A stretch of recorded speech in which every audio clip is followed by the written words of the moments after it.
Commonwealth would call Latiesha Dukes as its next witness, please.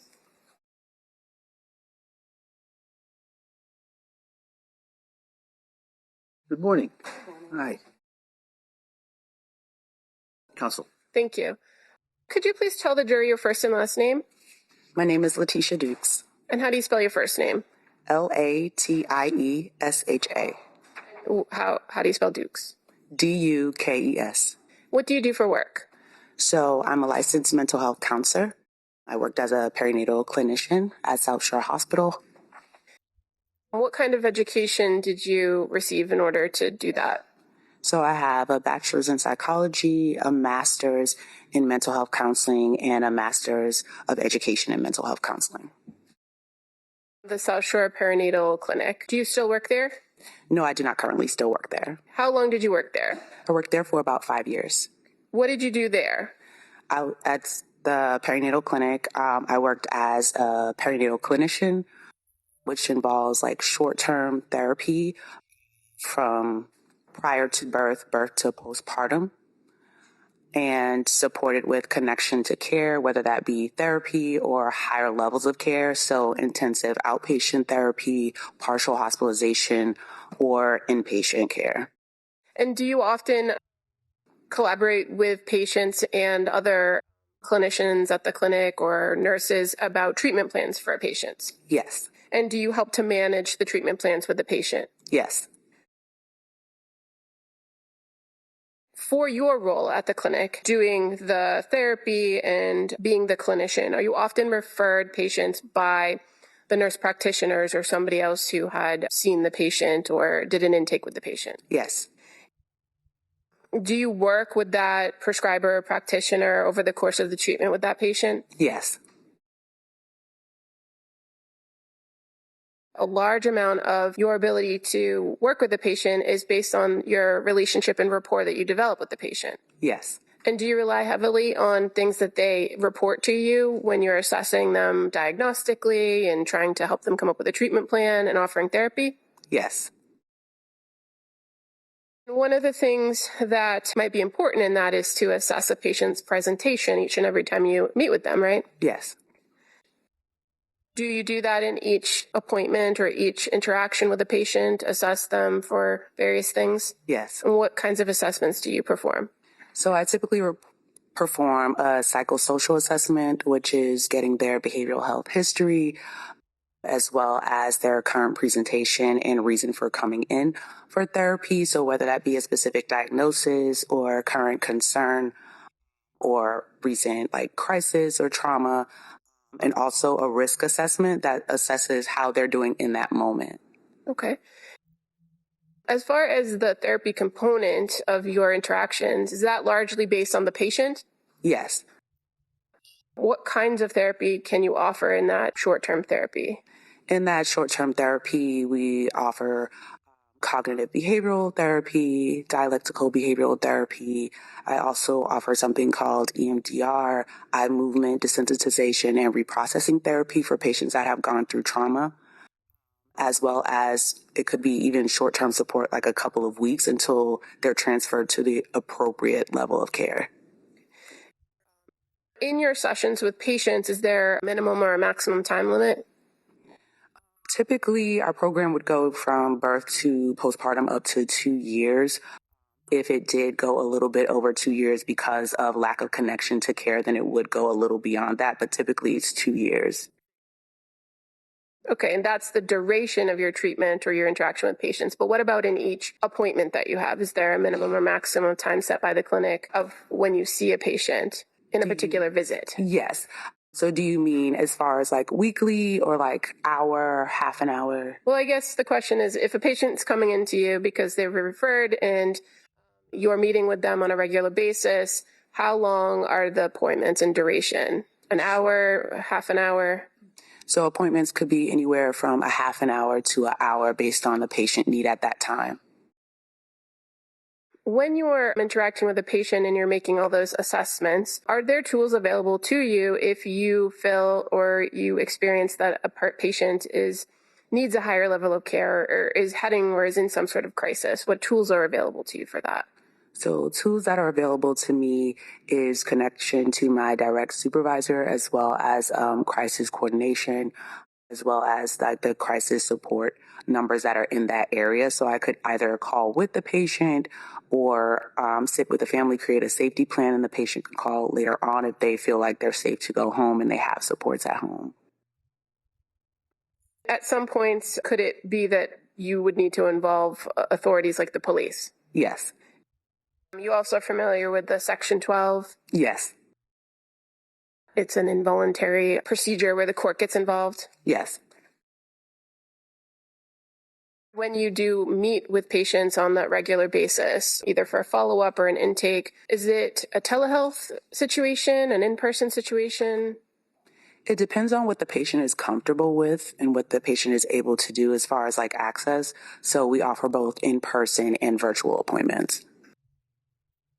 When you first meet with a patient, when they've been referred to you, that first intake procedure, is there a recommendation for whether that be in-person or telehealth? All the perinatal behavioral health appointments for mental health counseling are in person, that initial visit. The subsequent appointments are oftentimes directed by the patient? Correct. Would there be instances where you would insist or prefer that the patient actually come in person if they've elected for telehealth? Typically, you prefer someone to come in person because they have either like fallen out of care or there are concerns for their safety for some reason. And if you don't have those immediate concerns and it's the preference of the patient, do you often engage via telehealth? Yes. I'm going to draw your attention to a particular patient by the name of Lindsay Clancy. Do you remember when your first contact was with her? I remember it was around late November, early December. Okay. And you're aware that she came to the perinatal clinic and was being initially treated by Julie Paul? Yes. By the time you engaged with her, she had her care had been transferred to Rebecca Gelada, correct? Yes. You had the most contact with Rebecca Gelada about this particular patient? Yes. If I mention December 2nd, does that sound familiar as the first intake with Lindsay Clancy? Yes, as I said, around late November, early December, so that sounds about right. Okay. The intake appointment, was it in person with Lindsay Clancy? Yes, it was in person. And what were the services that were being offered for her? Why was she referred to you? So she was referred to me for postpartum anxiety and depression symptoms. That's what she was referred for. Okay. And in this first intake, did you go through that psychosocial history with Lindsay Clancy? Yes. Did you have some previous information from an intake with Julie Paul, or did you do it fresh on your own? Fresh on my own. This is information that the patient is reporting to you about their history. Yes.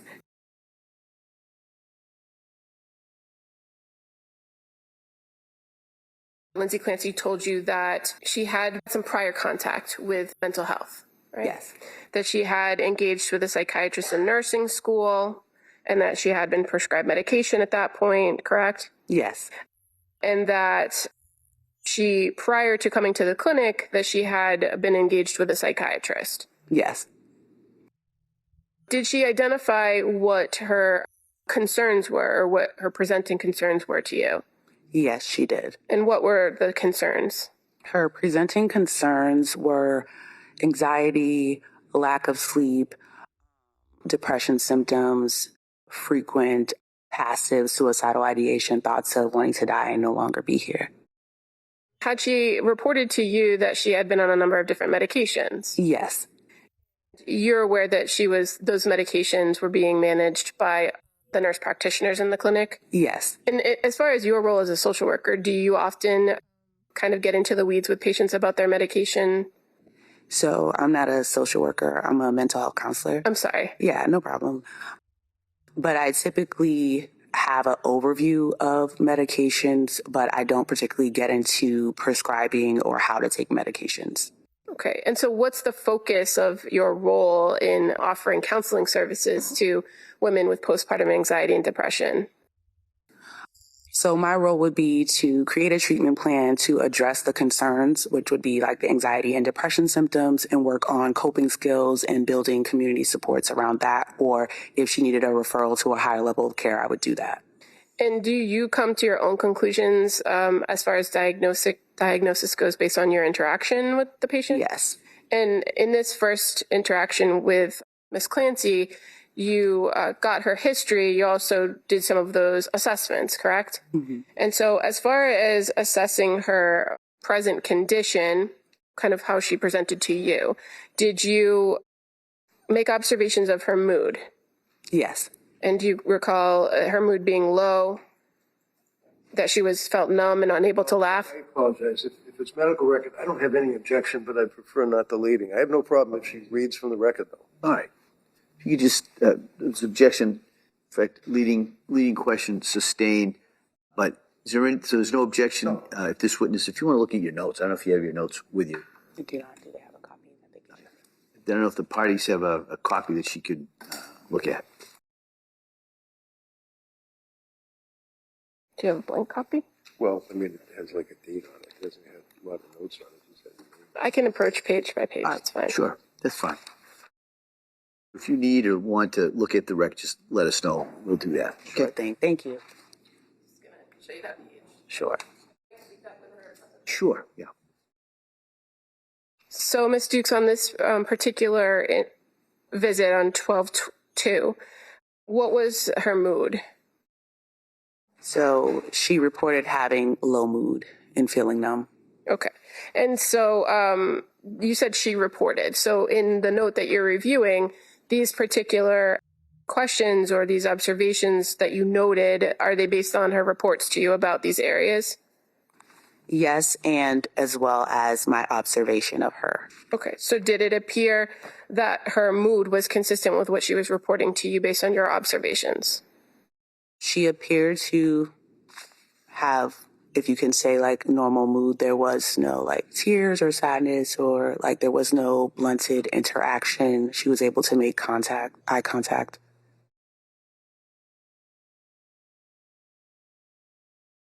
What is the mental status exam?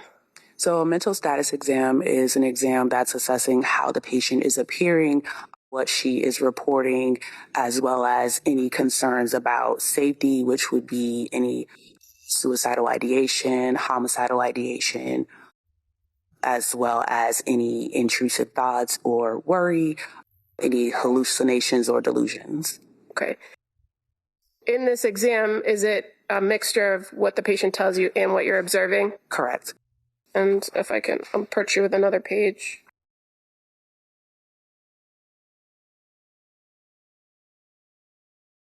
On this particular first encounter on December 2nd, when it comes to the mental status exam, were you able to observe her facial expressions? Yes. And what were your observations of her facial expressions? She was cheerful when discussing her anxiety symptoms. Did you also ask those questions about thought content? You just have to answer out loud. Yes. What did she say about thought content? Thought content, worry about her infant, and that she had an addiction to Ativan. And you said you also, in this assessment, assessed suicidal thoughts, correct? Correct. And so did you ask her anything more about those passive thoughts that you indicated she reported? Yes, and what she reported as far as like passive thoughts were thoughts of not wanting to be here or no longer wanting to live, but no plan. And is that significant to you, the fact that she identified there was no plan? Yes. And why is it significant? Because if she identified that she in fact had a plan, then that would escalate me to see it as a crisis and request higher level of support at that time. Your observations of her thought process, were those within normal limits? Yes. And her intellectual functioning, were those within normal limits? Yes. Did she report to you any past attempts to harm herself or others? No. Did you go through with her behavioral health history? Yes. Other than what you indicated as the anxiety and sleep, did she identify any concerns around substance abuse issues? She did identify concerns about, not in her history, but in that visit, about misuse of Ativan. And if somebody expresses concern about that substance use, do you have a tool available to you to assess whether they have substance use issues? Yes, so there is an assessment within the initial intake appointment that has a specific section to further assess substance use disorder. Okay. And did you identify whether she presented with any substance use disorder issues? I did assess that she did not present with any substance use disorder issues. Her expressed concern to you, it was focused on the medication Ativan, correct? Why did you not find that to be an issue based on your assessment? Based on my assessment and how she stated she was supposed to be using it, it was used correctly to remedy the anxiety symptoms. Okay.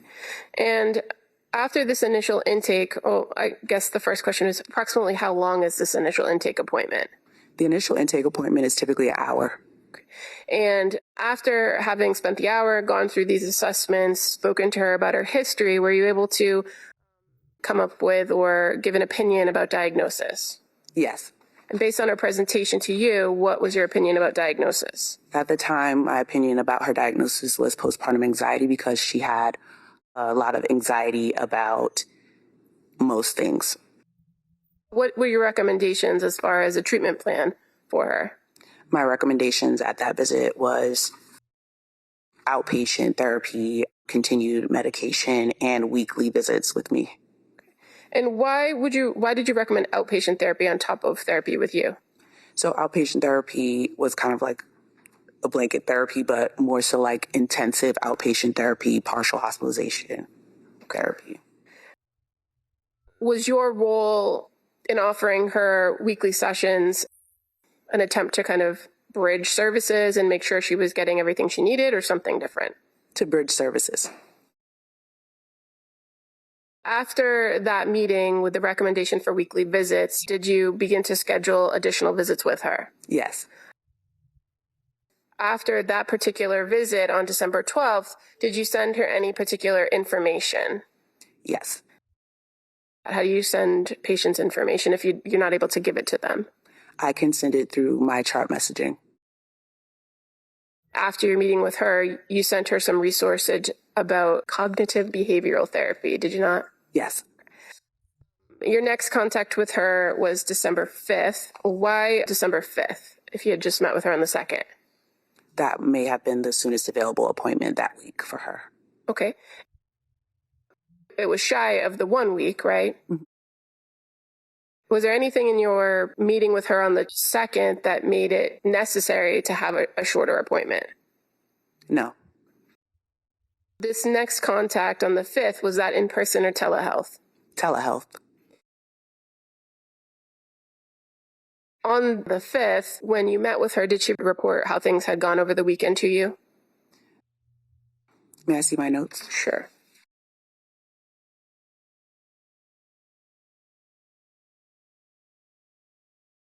If it's okay, I'm just going to give her all the pages from that note. That's fine.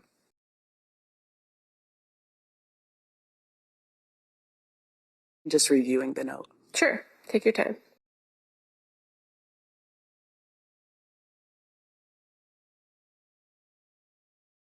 And can you repeat the question? Sure. In that visit on December 5th, did she indicate to you or did she report to you how the weekend went for her? Yes, she did. And what did she say about the weekend? She reported that over the weekend she had a difficult weekend, having intrusive thoughts about wanting to die, and that she had contacted Aspire Crisis Support. She met with the clinician virtually and was told that she did not meet the criteria for inpatient treatment due to having no SI plan, suicidal ideation plan. And so when she reported the intrusive thoughts and having a tough weekend, did you follow up with her and begin to kind of talk with her about that? Yes. What did she tell you about what she was feeling in those intrusive thoughts? So in those times, what she reported was that it was continuous intrusive thoughts of not wanting to be there, but no plan. Okay. Kind of like the same report that she gave to crisis. Okay. And as far as kind of the difficulty of the weekend and how she was feeling, did she tell you how she was feeling? No. In that particular meeting, when she had talked about wanting to die or not wanting to be there anymore, did you kind of follow up with her about those statements and whether she had any sort of intent or plan? Yes. And did you ask her additional information and complete that full mental status exam? Yes. From that meeting? And were there any signs of psychosis or signs of mania or homicidal ideation? No. And at the time that you met with her on the 5th, was she currently having those thoughts about wanting to die? Do you know? Just for a few minutes. Sure. In that visit, she had no suicidal ideation. And on this particular visit on the 5th, via telehealth, did somebody else participate in the visit as well? I could direct you to page 45. 45? Okay.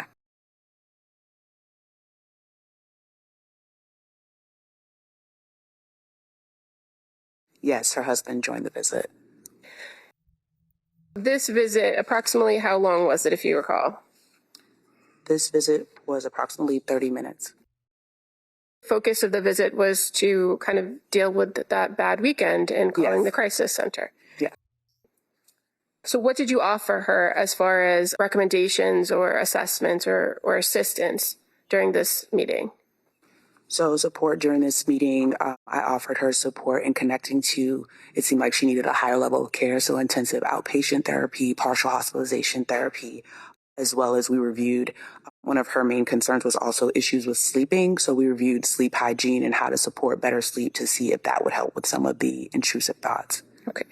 And as far as the recommendation for intensive outpatient or partial hospitalization, did she want to connect with those programs at that time? At that time, she didn't decline services, but she was interested in the information. Okay. And so did you agree to send her some information? At that time, I did not agree to send her information. Okay. Did she ask for any other information in that meeting? She did ask for information and support connecting to psychological testing. And is that something that you do at your clinic, do psychological testing? Yes. Okay. And so did you make a referral for her to see somebody else in the clinic, or did you provide her other information? I discussed this information with the provider at the time, which was the psychiatrist and medication provider at the time. And would that have been Rebecca Gelada? Yes. And so did you subsequently send Lindsay Clancy some information about psychological testing? Yes. But there was no recommendation for it to be done at the clinic? No. Do you know why? At the time, it sounded like she wanted extra support or like outside opinion as far as like diagnosis and medication. Okay. And was the testing something that she brought up, or did it come out naturally in your conversations with her? That's something she brought up. In your meetings, did she discuss medication side effects with you? Yes. What were your observations of her demeanor during this visit on the 5th? On the 5th, one second.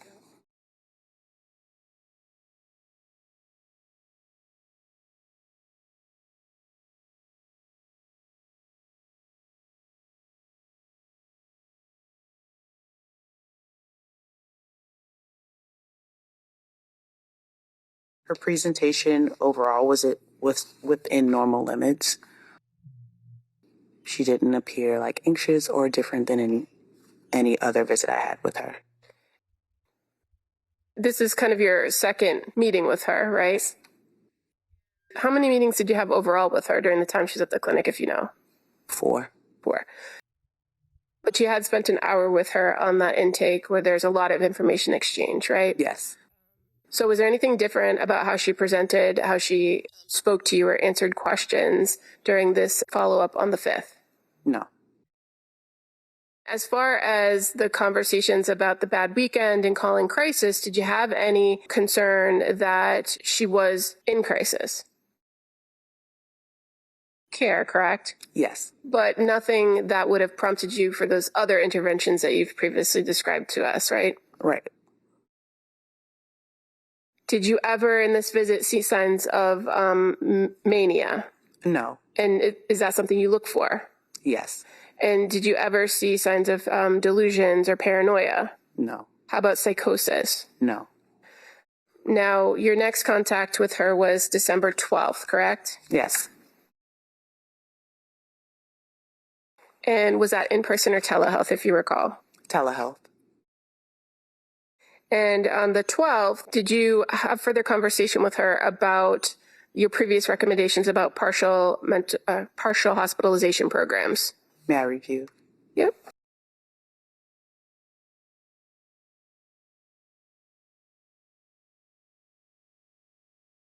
Yes, we did have further conversation about recommendations. Okay. Did she indicate to you that she would be starting a program soon? Yes, she indicated that she would be starting a partial hospitalization program in Norwell on December 20th, 2022. Did she provide you any details about that program? Do you know? No, just that she would be starting a program in Norwell. Had you referred her to any programs in Norwell? No. In this meeting with her, did you continue to talk about her need for higher level of care? Yes. And did you make recommendations on a different program?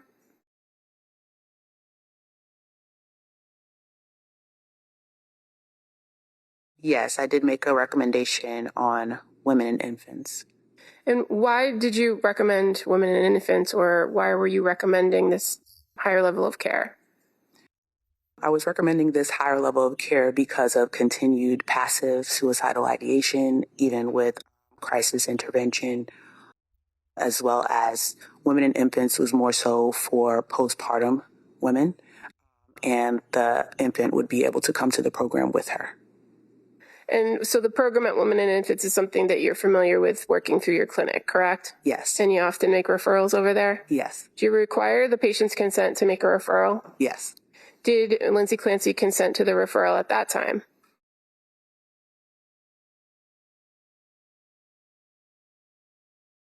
Yes. And so did you work to make that referral after that visit? Yes. Now, you mentioned that she had continued passive suicidal ideation.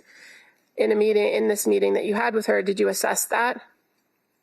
Her suicidal ideation?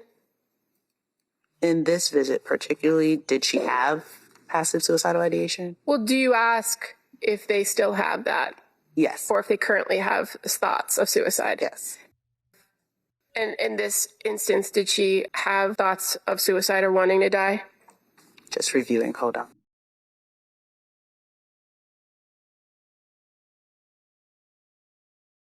So yes, she reported continued suicidal ideation. Okay. At the time. But did she ever indicate a plan? No. Having met with her on the 12th, did she ever articulate to you that she had made any attempts? No. And in your conversation with her on the 12th, were you able to identify any protective factors based on everything that you knew about her at this time? Now, this is your third time with her, right? Yes. So what were you able to identify as protective factors for this particular patient? At this time, she had supports, which were her husband and her mother-in-law. At this time, she was able to, from the past visit I had with her, able to contact crisis when she felt like she needed extra support. So she was able to follow through with suggestions that I had given her in the previous visit. Okay. And based on your visit with her on the 12th, she accepted a willingness to go to one of those programs, right? Yes. Or at least be referred. Yes. So was there anything about your interaction with her on December 12th that warranted any of those higher levels of intervention from you? No. The next time you met with her was on December 19th, correct? Yes. And was that the final time that you met with her? Yes. On that day of December 19th, was that in person or a telehealth? May I review the note? Sure.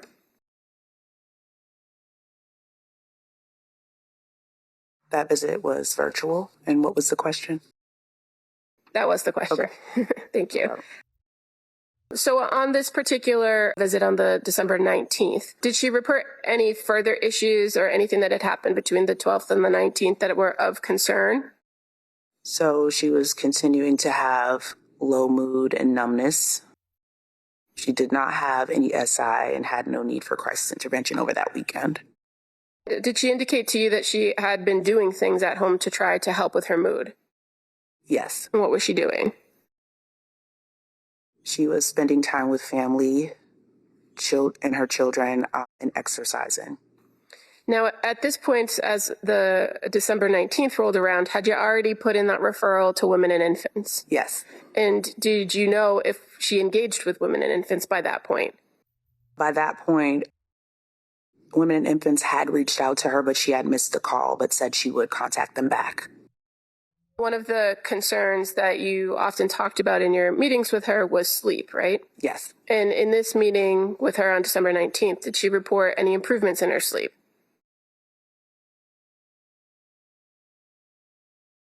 No. Well, if I direct your attention to page 13, the top of the page where it says risk assessment, there's a category for neurovegetative disturbances. Do you see that? Yes. Can you show me what you mean by page 13? Oh.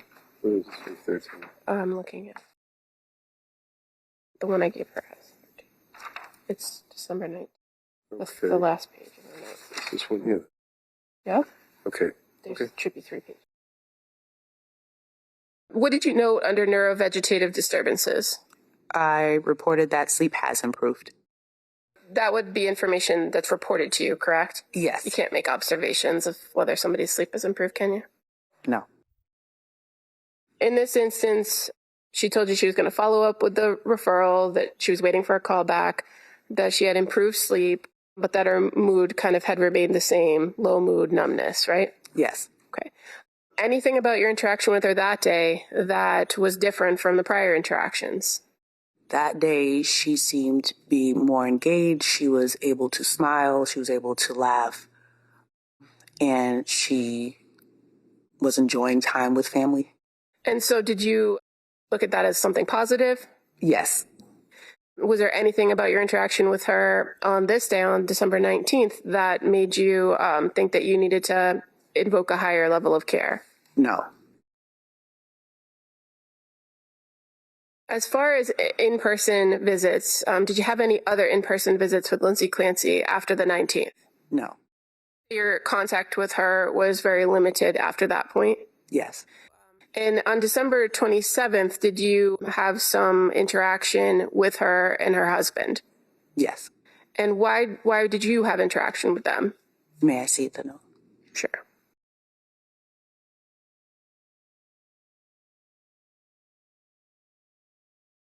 Can you repeat the question? On December 27th, why did you have contact with her? Why did you make contact with Lindsay? I was calling her to inform her that her referral had been completed.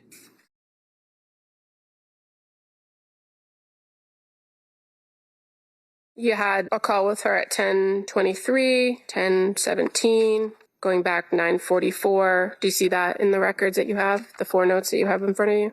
They kind of go in reverse order. Yes. But prior to the contact about the referral being completed and just reaching out to her and letting her know, did you have a conversation with her husband? Yes. And was that at Lindsay's request? Did she give consent for that? She did give consent for that. He was reporting concerns of prescriptions, right? Yes. That's not your area in the clinic, is it? No. So did you refer him to the prescriber? At this time, yes, I redirected him to speak to the prescriber. Okay. In each and every encounter that you've had, did you further recommend that she engage with a higher level of care, either a partial hospitalization program or an outpatient program? Yes. Now, at any point that you were interacting with her between December 2nd, the last contact with December 27th, albeit limited. Did you ever have any concerns about her physical well-being? No. Did you ever have any concerns about the physical well-being of others in her presence? No. Did you ever see or observe any signs of mania, delusion, or paranoia? No. Any signs of psychosis observed by you? No. Did you ever have any difficulty understanding what she was saying or notice any differences in her speech patterns? No. Did you ever have any concerns that she wasn't accurately reporting things to you? No. And did you ever feel the need to collaborate with your provider for a higher level of care or an additional intervention? When I did, yes. And so would that be for the calling the police section to have our safety? Hold on. Go ahead. We'll ask that and then we'll. My question was, in any of the times that you engaged with her, did you ever engage with your provider to come up with a plan for safety planning, Section 12, or any other of those interventions you discussed before? No safety or Section 12, no. So as far as recommendations, would you agree that those were the recommendations for higher level of care? Yes, for IOP or PHP services. Okay. And on that last visit that you had with her, she reported doing things outside of the home, right? Yes. And that stood out to you? Yes. As what? As an improvement in mood and ability to connect with others. Thank you. All right. Counsel? Thank you, Your Honor. Morning. Good morning. So, can you tell me, is it 4 times that you yourself actually met with Lindsay or more? Can you repeat that? I'm sorry. Was it 4 times that you actually met with Lindsay or more? And that would include telehealth. 4. 4 Yes. times, okay. You met with her on the 2nd of December, right? Yes. And you met with her on the 12th of December, is that right? Yes. You met with her on the 19th of December, right? Yes. And is it the 27th as well? Was there another one? Do you remember when that was? That was by phone. By phone. And would that be the 27th? Yes. Okay. So what I'm going to do is give you the documents that the district attorney is questioning you from, so that you can actually have them in front of you, okay? Thank you. And you can slide up and just. And if I get confused or something, just let me know that you're on a different page than me. Couple of background questions. When you met with Lindsay, for example, on the 2nd of December, you were at least able to look at the records of Nurse Paul as well as Nurse Gelada, right? No. Oh. I mean, you guys work in the same place though, right? Yes. Okay. So when a woman is in postpartum and comes to South Shore Health for help, when you're trying to help them, you can't see the medical records from what the other people like Nurse Paul and Nurse Gelada have written down? You can see the records, yes. You can? Yes. Okay, so you did look at the records. I did not look at the records. Okay. On the 2nd of December, and you can look along with it if you wish, looking under what would be referred to as behavioral health intake. Your pages are numbered, mine are not, so if you can find that one page, behavioral health intake on December 2nd. And the jurors will have this as an exhibit, but just going through the pages. You have it? 1 second. Yes, I have it. Okay. Now, one of the things that you would be interested in when you're interacting with a patient that comes to your facility for help is how honest they are, right? Yes. Especially in psychiatry. You want to make sure that the person is not lying to you or hiding something. You want them to be honest, right? Yes. And, for example, Lindsay disclosed to you and to the others that back in 2012, while she was in nursing school, she actually had Prozac because she was very nervous, actually, about public speaking. But she was on Prozac, right? 1 second. Sure. I think it's right under behavioral health history, first paragraph. Yes.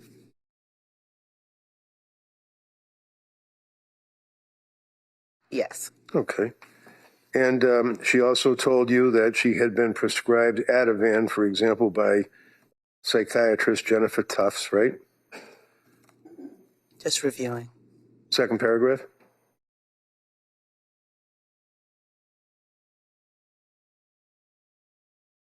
No, that's not what I see here. Okay, do you see where it says prior to attending the Shore program, sentence, second paragraph? Yes. Patient was prescribed Ativan by psychiatrist Jennifer Tufts. It says here she was prescribed Zoloft. Well, I must be misreading something. I apologize. Let me approach you. This is what I have here. Right? Okay. And then behavioral health history, paragraph 1, right? References to Prozac, right? Yes. Okay. But it doesn't say. You said Dr. Tufts? No, I was saying the second paragraph, prior to attending Shore program, she disclosed to you that she was prescribed Ativan, right? So which one are you on? Second paragraph, right here. Okay. Yeah. Prior to attending Shore program, patient was prescribed Ativan, right? Yes. Okay. And that was by Dr. Tufts, right? Yes. So she told you that she was prescribed benzodiazepine by her treating psychiatrist, and further on into your interaction with her, she told you that she was very concerned about taking medication, right? Yes. And she was really concerned about becoming addicted to medication, such as a benzo, like Ativan, right? She was concerned about becoming addicted to medication, yes. All right. In the very last paragraph, it says, when no longer taking Ativan. You see that one? Yes. Okay. She then explained that, she had issues with the sleep, and she started having heart palpitations, and she went to the ER for anxiety. Is that right? Correct. And at that time, she told you that she felt that she had an addiction to Ativan. That's why she couldn't sleep, right? Yes. And she was stressing about that, was really concerned about that, right? Yes. She then said that she had weight loss, right? Yes. No appetite, right? Correct. Panic attacks, right? Right. Couldn't sleep, right? Yes. Next page, December 2nd, office visit, the same visit. First paragraph, she was prescribed Remeron and Seroquel in the past 4 days, right? Sorry, this is a different date on this one. What date do you have? Okay. So the next page. Okay. All right, let's look at this one then.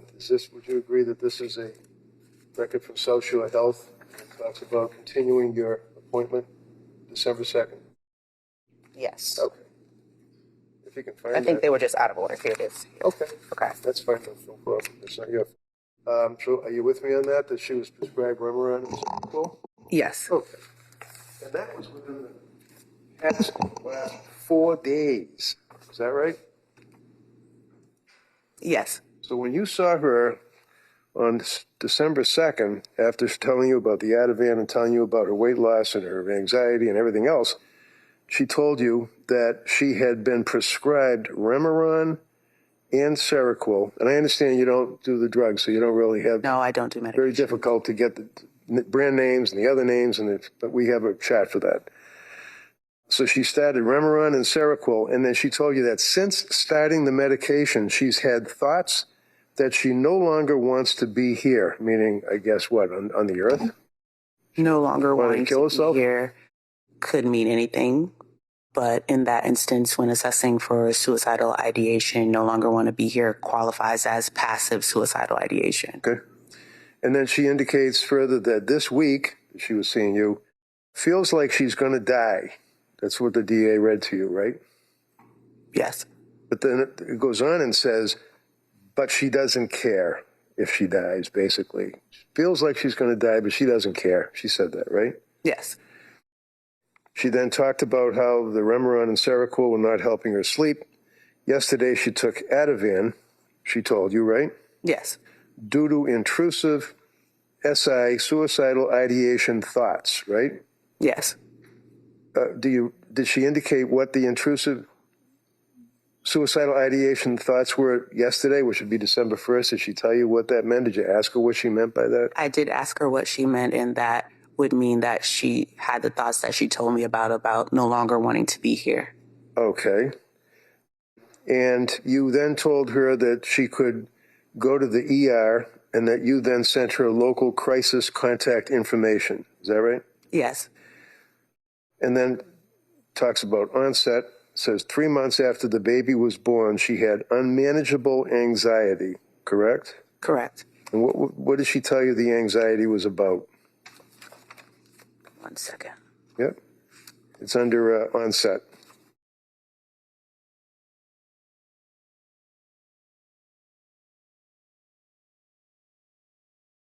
And what was the question?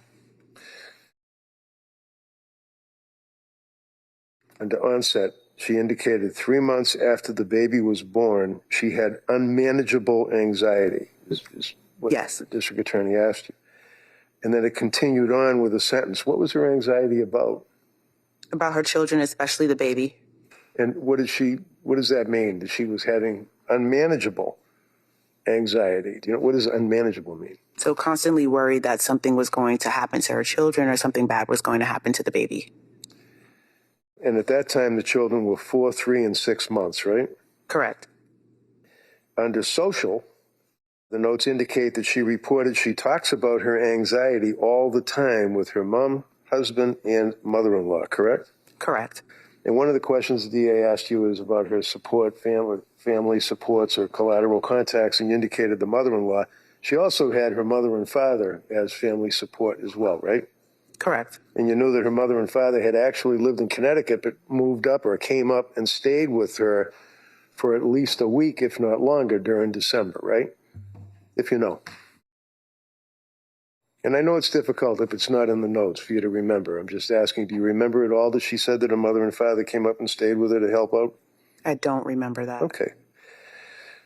She further went on and said that she's uninterested in other topics from friends. What did that mean? She just didn't want to talk to her friends about anything? She just had a lack of interest in conversation with friends. And that would be her social circle. She just didn't care, right? Right. She said that she felt numb, right? Yes. She had a lack of attention, right? Right. Confusion, right? Right. Under mood, it says, well, of course, you have disturbed sleep. She's only sleeping 2 to 4 hours a night is what she told you, right? Correct. And then it says supports. Mother and father have been staying with her for the past week. Does that refresh your memory that you did get that info, that they were staying with her for the past week? Yes. That's fine. I just saw that too, so no Yes. problem. You took her history, that she was a nurse, that she had been on leave, and she told you that she lost 10 pounds in the past month, right? Correct. Now, can you flip to the next page and make sure we're both on the same page? Under substance use assessment, do you have that? 1 second. Yep. Yes. Okay. So one of the things that you're concerned about is whether or not your patient has a substance abuse problem, like drugs or alcohol or something like that, right? Correct. And you've already told us that your opinion was that Lindsay did not have any substance abuse problems other than her fear about the prescribed Ativan, right? Correct. So did you ask her about alcohol? Yes. Can you tell me what she said about alcohol? She said the last time she drank alcohol was in October of 2019. Go ahead. Yeah. Did she tell you how much, what it is that her alcohol of choice was? She said her alcohol of choice was wine. She would have 1 to 2 glasses. Did she say why she would do that? To cope with anxiety. Okay, and this is back in 2019, right? Correct. That would be 3 years before you actually met with her in December of 22, right? Correct. Cannabis, the Yes. weed, the devil's lettuce. How about that? Did she confess that she was using marijuana? Yes, she said she did use marijuana. When? Last use was November 15th, 2022. Why? I'm sorry? Why did she say that she used it? It's under comments? Yes, I'm taking it. That's okay. She said she tried a marijuana gummy to help with sleep. And that was on November 15th of 22, right? Yes. Go to the next page, assessment and recommendation. If you have that, make sure we have it.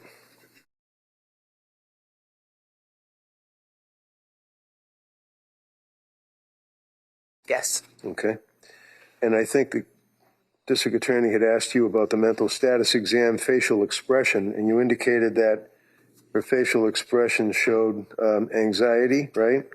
Correct. Fear, right? Yes. You know what the fear was? Just going back to that part of the Sure, assessment. yep. It's under facial expression.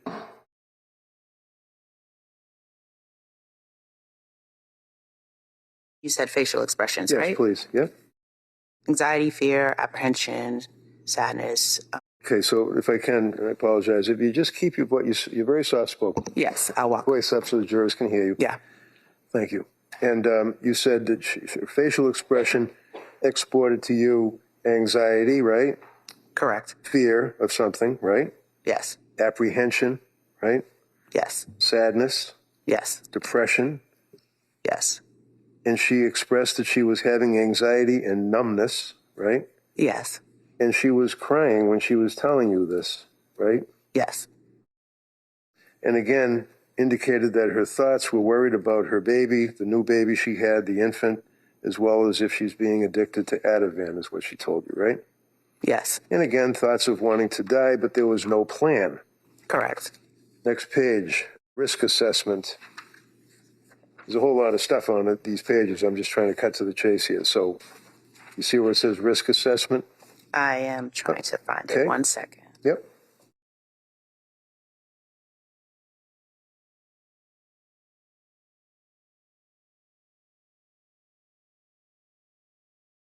Under current it's under risk assessment. I'm taking a look. Okay. I see protective factors, but I don't see risk assessment. Okay, let me ask you, under risk assessment on December 2nd, when you asked her about that, at that point that she again admitted to suicidal ideation, right? Yes. It was passive. Yes. It says to go to ER if she feels unsafe or has a plan, right? Yes. And then farther down, you have current medications, and she was on quetiapine or Seroquel, right? Yes. Fluoxetine or Prozac, right? Correct. Lorazepam or Ativan, right? Yes. Mirtazapine or Remeron, right? Yes. That was all active prescriptions that she had on December 2nd, right? Yes. Told you that she is seeking counseling for postpartum anxiety, right? Yes. Do you have on December 2nd, continuing on with your evaluation, where it says clinical notes? Do you have the clinical notes? 1 second. What I could do is read what I have rather than stand next to you. And if you trust me that I'm not misrepresenting it, I mean, I'm just reading off of this to make it quicker for you. If Okay. it refreshes your memory. If it doesn't, I can walk up and show it to you, okay? Okay. On that date, your notes say patient requested addiction support services. Do you recall that? Yes. And that you indicated that you would be sending patient addiction support resources by my chart or the message thing, right? Correct. You then indicate that based on history reported, patient meets the criteria for postpartum anxiety, right? Yes. That she would benefit from OP therapy. What does that mean? Yes. From outpatient therapy services. PHP? Yes. Partial hospitalization program. IOP? Intensive outpatient program. And that you then helped her out by bridging the therapy services, right? Yes. You then noted again postpartum anxiety on December 2nd, according to your notes, right? Yes. Okay. Now, did you know that she had been seeking and receiving therapy? I don't know if it's therapy or counseling or that type of thing. Like there's a woman that works in your business that provides therapy, right? Yeah, so that person would be me. So did she come to see you for therapy? Yes. How many times? 4. So is it fair to say that she was more than willing to accept help from somebody like you? Yes. She didn't appear to be avoiding any therapy when recommended, right? If you could, Ms. Dukes, please look at, I think it was December 12th was the next time perhaps that you saw her? Okay. Unless it's, there's another intervening period. So there's December 12th and then there's December 5th. Oh, okay. So if you could pull out December 5th. Yes. And if I can come up and look at it. Yeah. So on December 5th, again, you were meeting with her for therapeutic intervention, right? Yes. And that on this occasion, she reported she had a difficult weekend, right? Yes. Intrusive thoughts of wanting to die, right? Yes. That she contacted Aspire Crisis Support, right? Yes. She met with an Aspire clinician, right? Yes. And what happened when she met with the Aspire clinician? She met with the clinician virtually and was told that she did not meet the criteria for inpatient treatment due to not having any suicidal ideation plan. So if she said, in addition to the fact that she's been in counseling and therapy and seeing psychiatrists and on medications for the past 3 months or whatever the period ultimately would be, and that she wanted to kill herself, didn't want to be here, couldn't care if she died, they told her because she didn't have a plan that they couldn't help her? Correct. Did they, to your knowledge, make any recommendations? Did they recommended that she attend a day program? Yes. All right. And that person from Aspire then said he would send her patient resources, right? Correct. But nothing ever happened. He never sent her any. You did, but he never sent her any patient resources, right? If you know. Not to my knowledge. Okay. All right. So she had you at least to talk to and counsel and advise her. You continued on to make your observations. Fair to say that pretty much things stayed the same as far as her appearance, appearing anxious, appearing sad, unable to relate to people, that type of thing. Correct. Then you have, as a chief complaint of present illness. And again, that was, oh, wait a minute. That's not my note. That's not you. Okay. All right, so you can hold on to that. Yep. Thank you. Next time you saw her would be December 12th. Is that correct? Correct. All right. Now, on December 12th, that was a teleconference that she had called by an appointment with you? Yes. And at that point, she reported that she had a difficult weekend and was experiencing intrusive thoughts of wanting to. Do you have it in front of you? I don't want to take advantage of it. Hold on one second. Yep.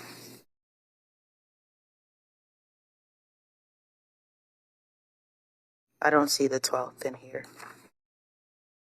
Page 28. Page 28. And just for the record, I think, Your Honor, that she's looking at the actual exhibit. Am I right? That's the exhibit? That's in evidence? No, it's not it. Okay. Can it be in evidence? Can I offer that? Yeah. Okay. Can I offer that? Any objection? Sure. Yeah. Man, if I could just say it. Yeah.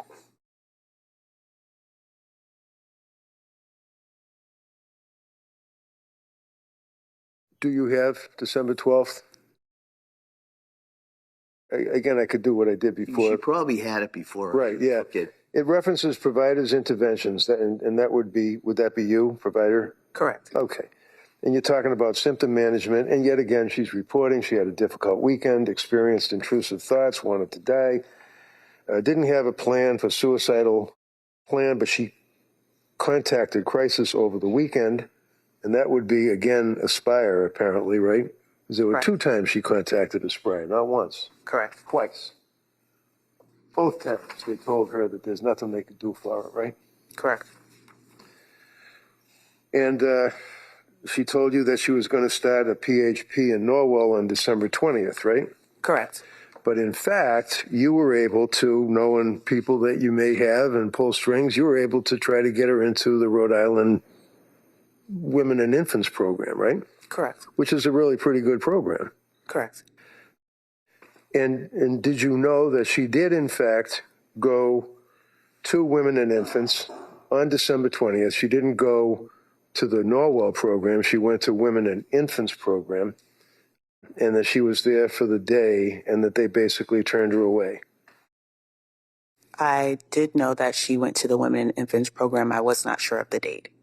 Okay. So if I suggest to you it was the same date that she had told you that she was going to go to the program in Norwell on December 20th, and then that you and Nicole Harden Francis reviewed various options, one of which was that, which made sense, to attend the Women and Infants program, IOP or PHP program, right? Correct. And that she, patient, provided you with verbal consent. Correct. To sign whatever had to be signed and get her into that program, right? Correct. So you know that she did on December 20th, after not getting anywhere with Aspire ×2 and after dealing with Gelada for all those times that she dealt with her, the other one, Tufts, you were trying to get her into this program, which would be pretty good for a woman that had postpartum problems, right? Correct. And you made your referral, you opened the door for her, and she got in there to at least be interviewed, right? Correct. And they didn't take her, right? Correct. You know why? I am not aware as to why. Would you be surprised if I told you that they indicated that they could not help her out because their diagnosis or secondary diagnosis was that she was over-medicated? Repeat the question? Would it surprise you to know that they indicated that they couldn't treat her as a woman with postpartum psychosis or postpartum depression or postpartum anxiety or any of that, because their opinion was that she was suffering from an over-medication? It would surprise me, yes. But you don't know. I do not know. Okay. Did you know that the records from Women and Infants indicate that, in fact, on that very same day, they reached out to Nurse Gelada and asked her to call them so that they could discuss the medication, and Gelada never got back to her? I was not aware of that. I'm sorry? I was not aware of that. Okay. I think the district attorney had asked you a question about the last time that you saw her or had any activity with her was on December 19th. Is that right? Correct. Okay. And I may have misunderstood. Did she ask you, did you call Lindsay 4 times and she never got back to you that day? Or is that just a list of different things that you did for her? That's a list of different things that I did for her that day. Okay. So you were calling other contacts. You were talking to Patrick. You would contact her. I mean, she certainly was not avoiding you. Yes, we were in communication. All right. You're familiar with, maybe you are, what's called the Edinburgh scale? I'm aware of it, yes. And did she have the Edinburgh scale administered to her, to your knowledge? To my knowledge, no. Okay. What is polypharmacy? What does that mean? Polypharmacy? Yeah. You ever heard of that, polypharmacy? I've heard of it, but not sure of the exact definition. Okay. Is it something to do with having too much medications thrown at you all at once? If you know. No, I'm not sure. Not sure. Okay. Excuse me for 1 minute.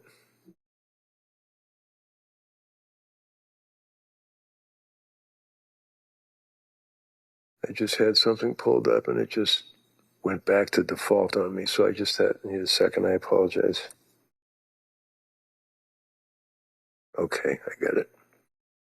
And how long have you been working in your particular field? Since 2011. Okay. And you have obviously a very impressive background as far as your educational background and your experience. Do you continue to, with continuing education? Yes. Have you ever been aware, are you aware of the Mass General Hospital Center for Women's Mental Health? I'm aware of it, yes. Do they offer seminars and programs as well as research articles?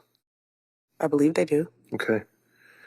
Do you know that Mass General Center for Women's Mental Health about a year ago issued a fairly major study and various recommendations for people that are dealing with women that have postpartum periods and how they break up the periods? You familiar with that? No, I'm not familiar with that. So if I suggest to you that in that particular Mass General Hospital article, it goes on about postpartum period, and do you agree that the postpartum period, 85% of women that are pregnant or after pregnancy, experience some type of mood disturbance. Would you agree with that? No, I wouldn't agree with that. All right. Would you agree that 10 to 15% of women develop more significant symptoms of depression or anxiety? I agree. Okay. And then postpartum psychiatric illness is then divided into three categories. One sounds like something out of the 50s, postpartum blues. Would you agree with that? Yes. You've heard that expression before, Correct. right? And it can be bothersome, it can be aggravating, it can be intrusive, but it's not threatening the life of the mother or a baby or anybody else, right? Correct. And it's fairly common, right? Correct. Number two would be postpartum depression. Now, that's a different issue, correct? Yes. And number three would be postpartum psychosis. Is that right? Yes. All right. Now, postpartum depression, prior to morphing, if you will, into postpartum psychosis, consists of a number of symptomology, right? For you to diagnose a woman, whether she's pregnant, has the baby, or after having the baby, with postpartum depression, there are certain things that are symptoms that you look for, right? Correct. Okay. One of which would be depressed or sad mood, right? Yes. Lindsay had that, right? Yes. Next would be tearfulness, right? Yes. Lindsay had that, right? Correct. Next one would be loss of interest in social activities or usual activities or friends. She had that, right? Correct. Feelings of guilt. She had that, right? She didn't express feelings of guilt. Okay. Feelings of worthlessness. Did she express that she felt worthless? She did not express that. How about fatigue? Did she have that? She did not express fatigue, but lack of sleep. I know the lack of sleep. Were you aware that, in fact, that she had indicated that she was so wiped out that she couldn't even get out of bed, couldn't put her feet on the ground, and if she did, she felt heavy? I did not hear that from her. Okay. How about, you mentioned it, you got it, sleep disturbance is another issue, correct? Correct. She had that, right? Yes. Change in appetite, she had that, lost 10, 15 pounds, right? Yes. Poor concentration, she had that, right? She said she was numb. She could not focus. Suicidal thoughts, Yes. we know she didn't have a plan, but she had suicidal thoughts, right? Correct.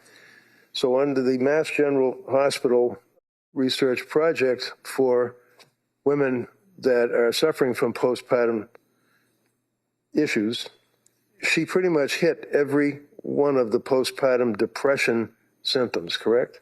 Correct. And then it talks about if it increases in severity, significant anxiety symptoms may occur. Not generalized anxiety. Significant anxiety symptoms can occur. Is that right? Correct.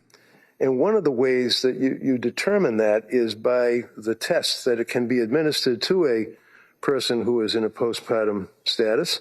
And that would be what we talked about, the Edinburgh test, right? Correct. And you're aware that she was given the Edinburgh test and had a 23 out of 30, I think it was. I was not aware. Okay. And some women develop panic attacks referred to as hypochondriasis. You'd agree with that, right? Agree with that in reference to.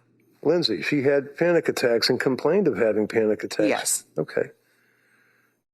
And then you can get into the various diagnoses of which, on a postpartum person in that time frame, obsessive compulsive disorder, OCD, right? Correct. Or bipolar 1 or bipolar 2, right? Are you using them interchangeably or could develop? Trust me, let's say bipolar 1, Yeah. okay? So that would be one mental disease, correct? Correct. And it's pretty serious stuff, right? Yes. And if a person is diagnosed as bipolar, one of the things that you shouldn't, if you know, is prescribe SSRIs such as Prozac or Zoloft, right? If you know. I'm not sure of that. Okay.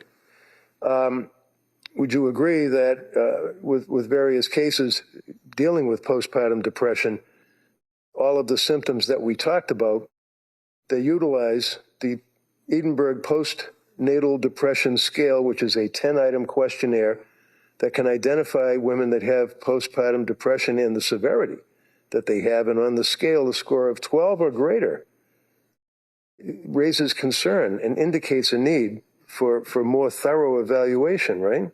Correct. Do you know whether she was thoroughly evaluated by anybody other than Tufts and Gelada? I'm only aware of Tufts and Gelada. Okay. I mean, you were trying to do the best you could with what you had to work with, right? Correct. Okay. Now we get to postpartum psychosis. That's the third category, right? Postpartum psychosis, you'd agree, is the most severe form of postpartum psychiatric illness. Is that right? Correct. Would you agree that it occurs in averages about 2 out of 1,000 women, right? Correct. And its presentation can be very dramatic with onset of symptoms, and that can be within a year, according to the CDC, Center for Disease Control, Yes. right? Okay. And when it hits you, it just hits you, bang, quick, right? Correct.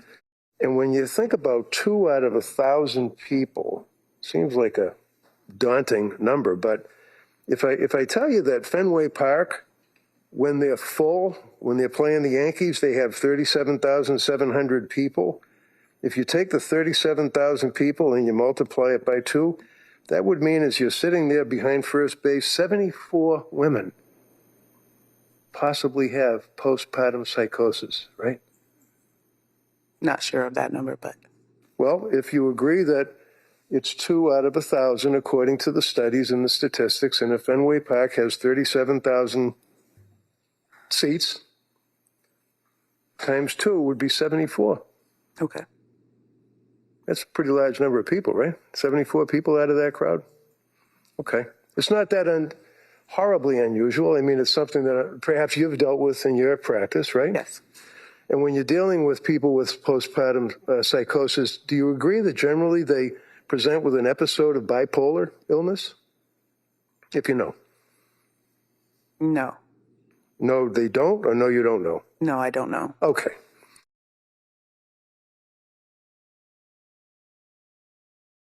Bottom line is, from your dealing with Lindsay, she appeared to be sincere, right? Correct. She appeared to be looking for help, right? Correct. She appeared to be hurting, right? Yes. Turning in every direction she could for help, right? Correct. And the last time you saw her was when? December 19th. Okay, thank you very much. Attorney Bucky. Briefly, please. Ms. Dukes, you indicated that you didn't review the records of Nurse Paul or Nurse Gelada. Correct. Why? I wanted to have a fresh set of eyes to look at the situation and to assess it when she came in for her visit. That's typical practice. And that's why you do an entirely new process, right? Where you do your own intake, you assess diagnostics for determining whether there's any sort of mental illness, right? Correct. While you can collaborate or speak with the providers about an overall treatment for the patient, your therapy is your therapy. Correct. You don't have any role in medication management, do you? No, I don't. Okay. And so when the note read current medications, is that just based on what pre-fills for the patient, based on their historical records for the clinic? Yes. Okay. And so you don't know what she was prescribed and when, and if all of those prescriptions were active. You just know what's in the computer. Correct. As far as the timeline here for the recommendations for partial hospitalization, I just want to make sure that we're clear. You had been for some time recommending some sort of partial hospitalization program, correct? Correct. On December 12th, you had already talked to Lindsay Clancy about the Women and Infants program, had you not? Correct. When she told you on the 12th that she was starting that program in Norwell, that wasn't from your referral, right? No. And you still recommended Women and Infants. Correct. And you got her consent on that visit, right? Yes. On the 19th, when you saw her, were you aware that she had been at the Mass General ER on December 15th for evaluation? No.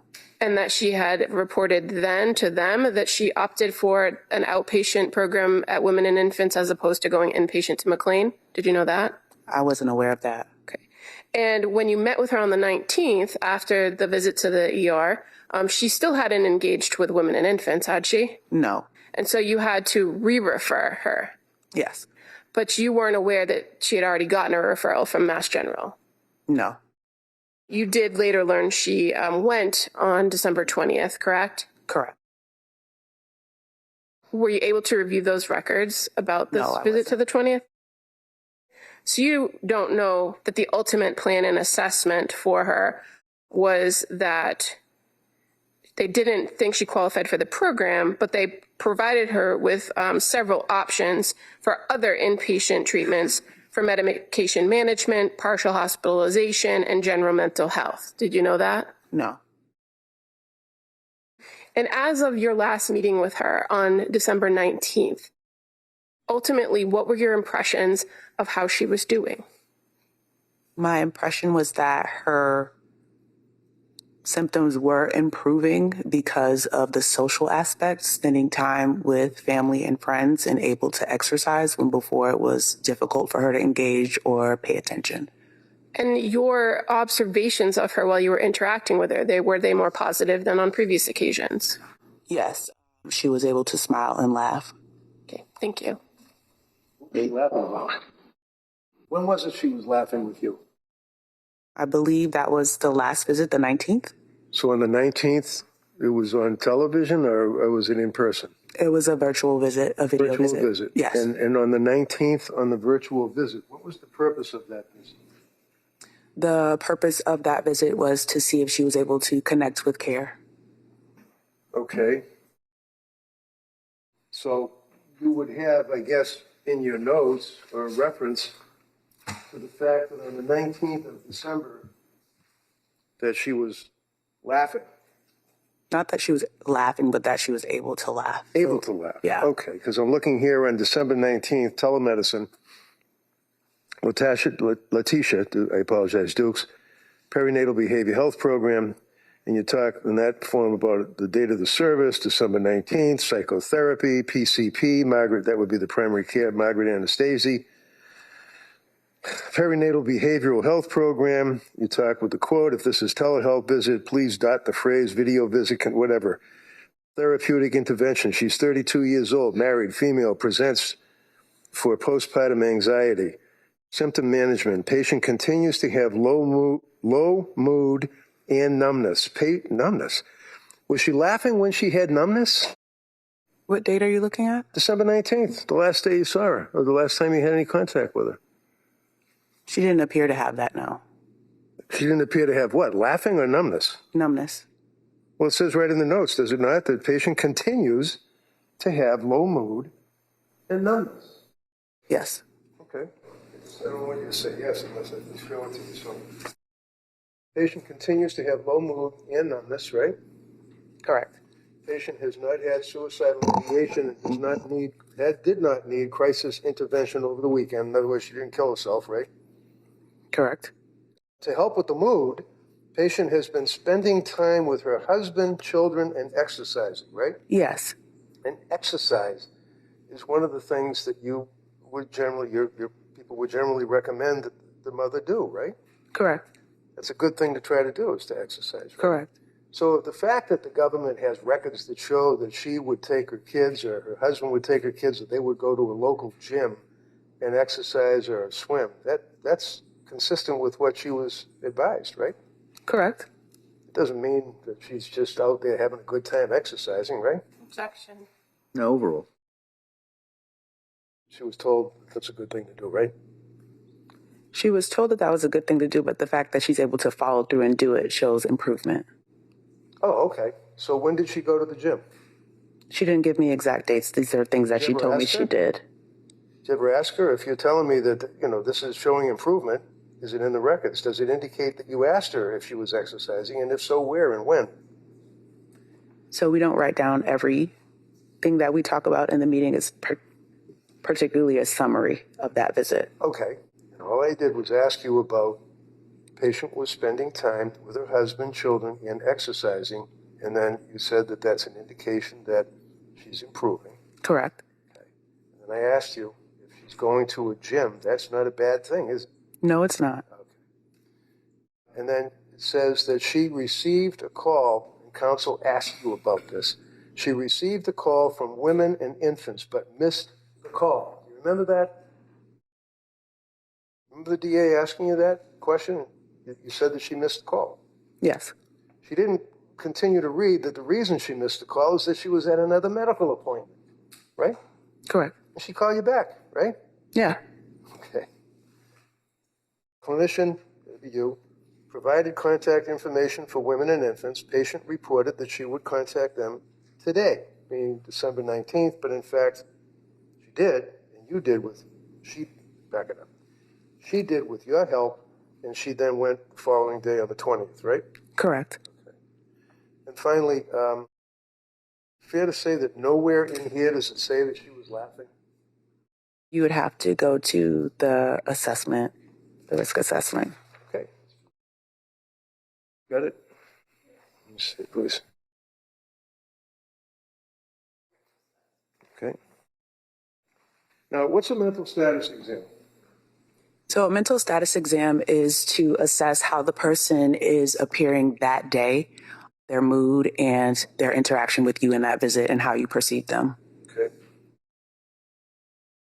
So, with the help from the DA, we have December 19th, the telemedicine form, clinical notes, right? Yes. The laughing wouldn't be in that area, would it? No, it would be more so in this area. Yeah, okay. Yes. Mental status exam, right? Mm-hmm. Appearance, hygiene, WNL. Within normal limits. Okay. Clothing normal, eye contact normal, build normal, posture normal, body movement normal, right? Yes. Behavior is cooperative, right? Yes. And speech is within normal limits, is that correct? Correct. Emotional state, affect. Patient reports feeling numb and having low mood for most of the day, right? Yes. Facial expression, other. Facial expression, calm, was able to laugh and smile, right? Yes. Would that be in response to you saying something funny, or why was she laughing? That would be in response to me saying something funny. So you guys were kind of bonding a little bit. Yes. All right. But she basically still continued to report that she was numb, having low mood, and basically the symptomology that she had already reported, right? Correct. Thank you, man. I appreciate it. All right, Como? All right, thank you. Thank you. You may step down. Thank you.